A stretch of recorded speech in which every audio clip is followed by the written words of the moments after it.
Bismillahirrahmanirrahim. Assalamualaikum warahmatullahi wabarakatuh. Alhamdulillahirrahmanirrahim. Pada kesempatan kali ini saya akan menjelaskan materi mengenai LKPD atau Lembar Kerja Peserta Didik. Di mana materi ini adalah kelanjutan dari mata kuliah, telah kurikulum dan perencanaan pembelajaran ekonomi untuk mahasiswa program studi pendidikan ekonomi Fakultas Keguruan dan Ilmu Pendidikan Universitas Pasundan.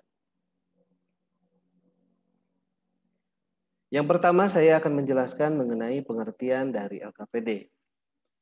LKPD atau Lembar Kerja Peserta Didik merupakan salah satu sumber belajar yang dapat dikembangkan oleh guru sebagai fasilitator dalam kegiatan pembelajaran.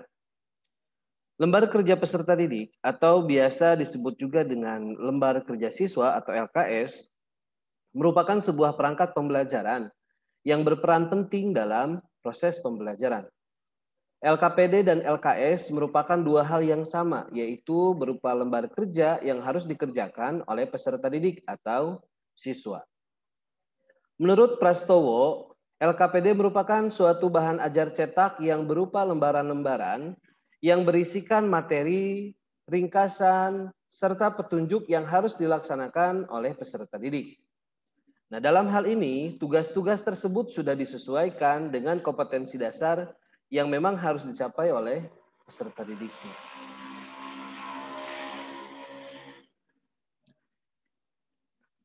Adapun LKPD adalah panduan peserta didik yang digunakan untuk melakukan kegiatan penyelidikan atau pemecahan masalah. Jadi dalam LKPD isinya bisa untuk kegiatan dalam rangka penyelidikan ataupun pemecahan masalah peserta didiknya terkait dengan materi yang diajarkannya. Lalu LKPD dapat berupa panduan untuk latihan pengembangan semua aspek pembelajaran dalam bentuk panduan eksperimen ataupun demonstrasi. LKPD memuat sekumpulan kegiatan mendasar yang harus dilakukan oleh peserta didik untuk memaksimalkan pemahaman dalam upaya pembentukan kemampuan dasar sesuai indikator pencapaian hasil belajar yang harus ditempuh. Menurut Trianto dalam bukunya di tahun 2012 halaman 222. LKPD merupakan perangkat pembelajaran sebagai pelengkap atau sarana pendukung pelaksanaan rencana pembelajaran.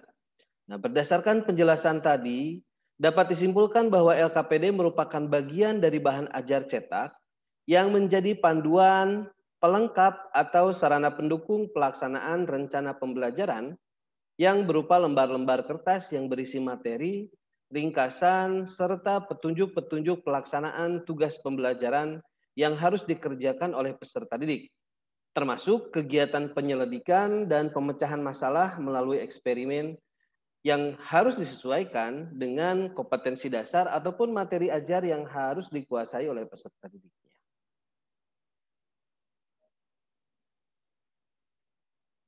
Nah, menurut Prastowo, bahwa LKPD setidaknya memiliki 4 fungsi.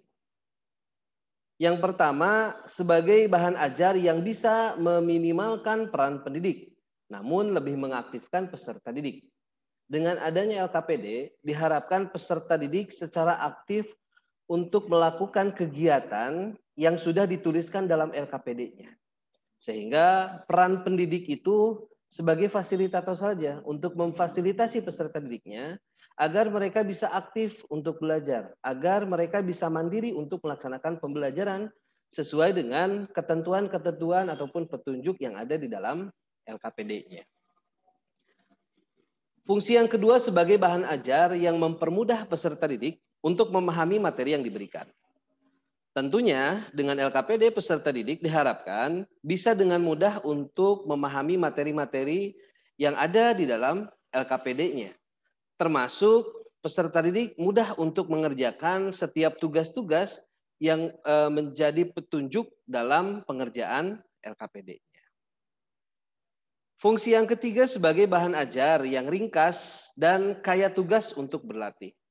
Nah, dalam LKPD, selain materi ajar yang diberikan, isinya pun berupa tugas-tugas yang mengarah kepada pencapaian kompetensi peserta didiknya. Sehingga dalam LKPD sudah pasti akan banyak tugas atau akan banyak instruksi mengenai kegiatan-kegiatan peserta didik dalam menggali informasi untuk materinya. Dan yang keempat, memudahkan pelaksanaan pengajaran kepada peserta didik. Dengan kita atau guru membuat LKPD, itu akan lebih memudahkan ketika guru melaksanakan pembelajaran. Karena semuanya sudah tercatat di dalam LKPD-nya. Kegiatan-kegiatannya itu sudah tercatat dalam LKPD-nya. Baik dalam pemaparan materinya, baik dalam penugasannya, ataupun laporan-laporan yang memang harus dikerjakan oleh peserta didiknya. Nah, berdasarkan uraian yang tadi saya sampaikan, bisa kita simpulkan bahwa fungsi LKPD dalam pembelajaran adalah sebagai bahan ajar yang dapat lebih mengaktifkan peserta didik, memudahkan peserta didik dalam melatih dan memahami materi, serta memudahkan guru dalam melaksanakan pembelajaran, serta memberikan tugas kepada peserta didik.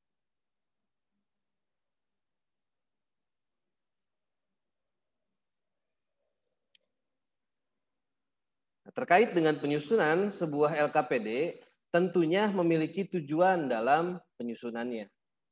Nah, berikut beberapa tujuan penyusunan LKPD. Yang pertama, memudahkan peserta didik dalam memahami materi-materi yang diajarkan dalam pembelajarannya, karena peserta didik nanti akan melakukan literasi terhadap LKPD-nya, sehingga memudahkan peserta didik untuk memahami materinya. Lalu memberikan tugas-tugas yang menunjang pemahaman peserta didik terhadap materi yang diberikan. Nah, LKPD juga menjadikan peserta didik itu bisa mengerjakan tugas-tugas yang ada di dalam LKPD-nya untuk menunjang seberapa paham mereka terkait dengan materi yang diberikan. Lalu yang ketiga, menjadikan peserta didik lebih mandiri. Nah, dengan kita menyusun LKPD, guru menyusun LKPD, peserta didik bisa belajar secara mandiri. Tetapi bukan dalam artian peserta didik itu dilepaskan begitu saja untuk belajar. Tetap harus ada controlling dari guru, ya, yaitu dalam LKPD. Serta yang keempat, meringkas tugas pendidik dalam memberikan tugas kepada peserta didiknya. Nah, dengan adanya LKPD, tugas-tugas yang diberikan kepada peserta didik itu semuanya tercatat di dalam LKPD-nya. Sehingga lebih mudah ketika kita memberikan tugas kepada peserta didiknya.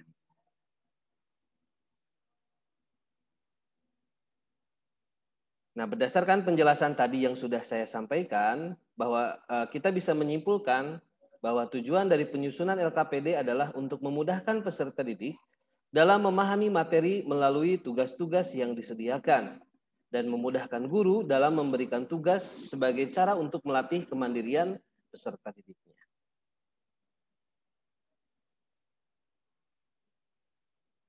Nah, dalam sebuah pembelajaran, LKPD memiliki peranan yang sangat penting karena LKPD merupakan pedoman pendidik dalam melakukan kegiatan pembelajaran dan pemberian tugas-tugas kepada peserta didiknya.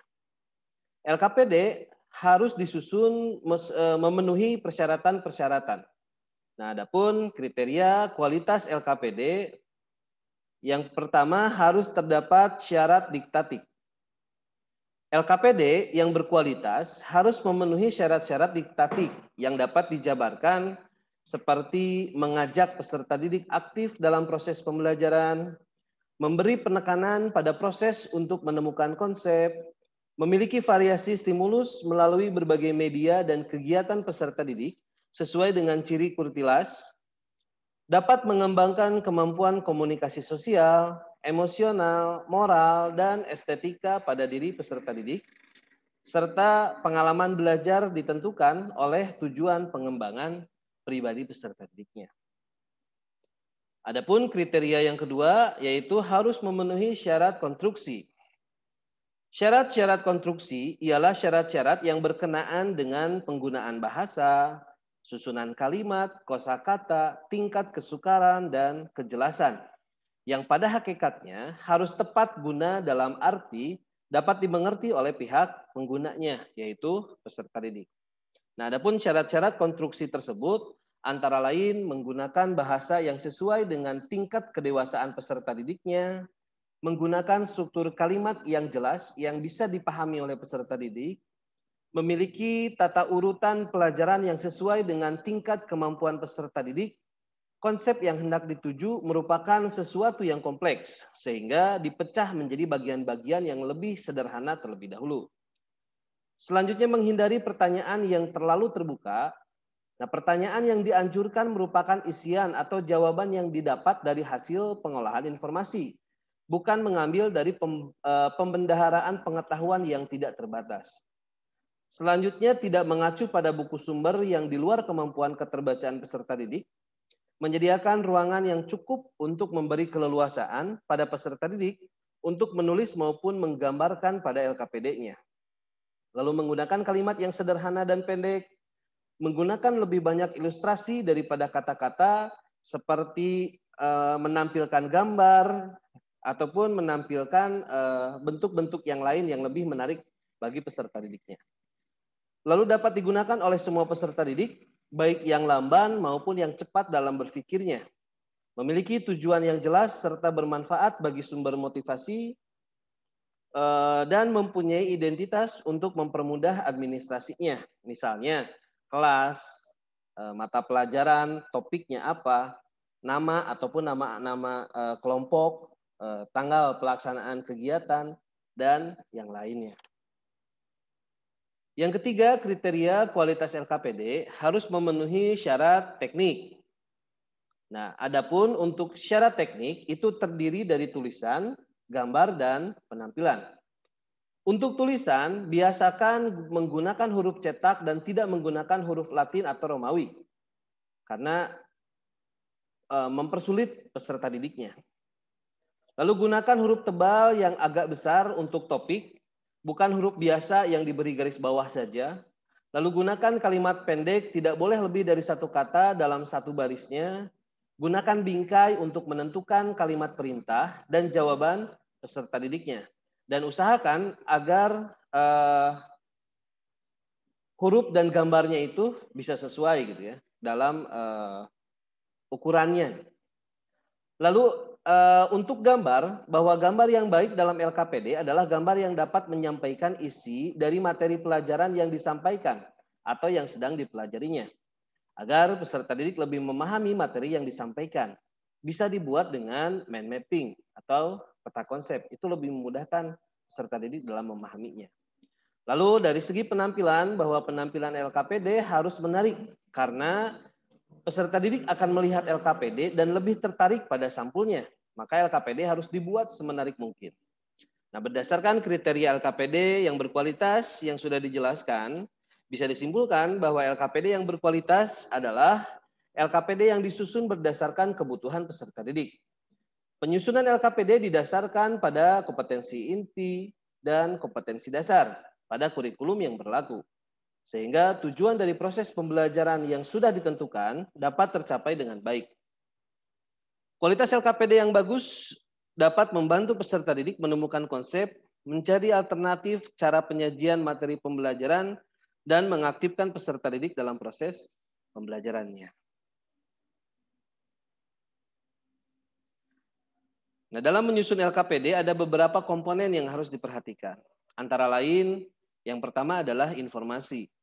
Nah, informasi hendaknya menginspirasi peserta didik untuk menjawab atau mengerjakan tugas.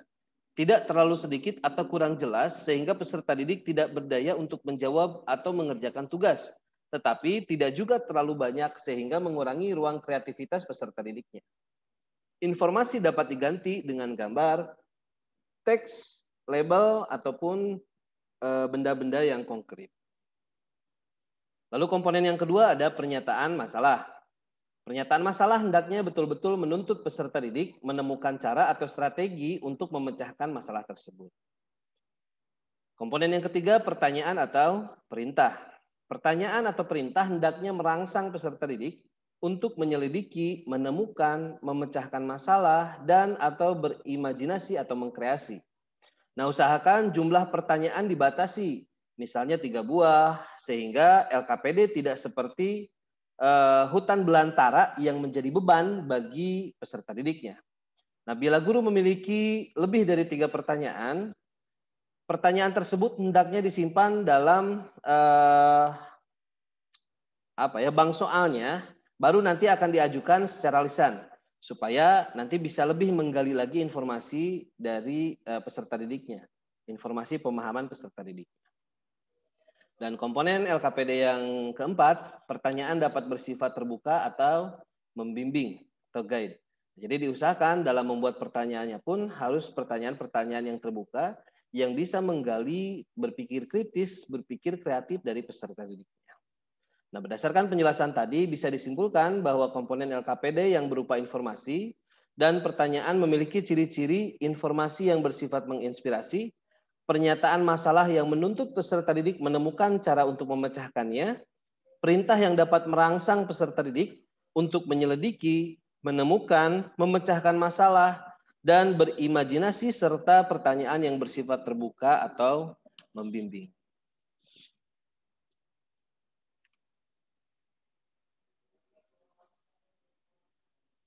Nah, adapun LKPD merupakan hal yang penting yang menunjang pembelajaran. Maka dari itu, penyusunan LKPD harus dilakukan secara baik dan LKPD yang disusun harus inovatif dan kreatif. Penyusunan LKPD harus memperhatikan langkah-langkah dan kaidah penyusunan LKPD yang baik. Nah, adapun langkah-langkah penyusunan LKPD, yang pertama adalah melakukan analisa kurikulum. Analisa atau analisis kurikulum merupakan langkah pertama dalam penyusunan LKPD. Langkah ini dimaksudkan untuk menentukan materi-materi mana yang memerlukan bahan ajar LKPD. Materi yang digunakan ditentukan dengan cara melakukan analisis terhadap materi pokok, pengalaman belajar, serta materi yang diajarkan. Nah, selanjutnya mencermati kompetensi yang harus dimiliki oleh peserta didik dan menyusun peta kebutuhan lembar kegiatan peserta didik. Langkah yang kedua adalah menyusun peta kebutuhan LKPD. Peta kebutuhan LKPD sangat diperlukan untuk mengetahui jumlah LKPD yang harus ditulis serta melihat sekuensi atau urutan LKPD-nya. Nah, menyusun peta kebutuhan diambil dari hasil analisis kurikulum dan analisis sumber belajar, serta kebutuhan yang diperlukan dalam pembelajaran sesuai dengan hasil analisisnya. Nah, hal-hal yang biasanya dianalisis untuk menyusun peta kebutuhan antara lain kompetensi inti, kompetensi dasar, indikator pencapaian kompetensi, dan LKPD yang sudah pernah digunakan. Yang ketiga, langkah-langkah yang ketiga adalah menentukan judul-judul LKPD. Nah, judul LKPD ditentukan atas dasar kompetensi-kompetensi dasar, materi-materi pokok, atau pengalaman belajar yang terdapat dalam kurikulum.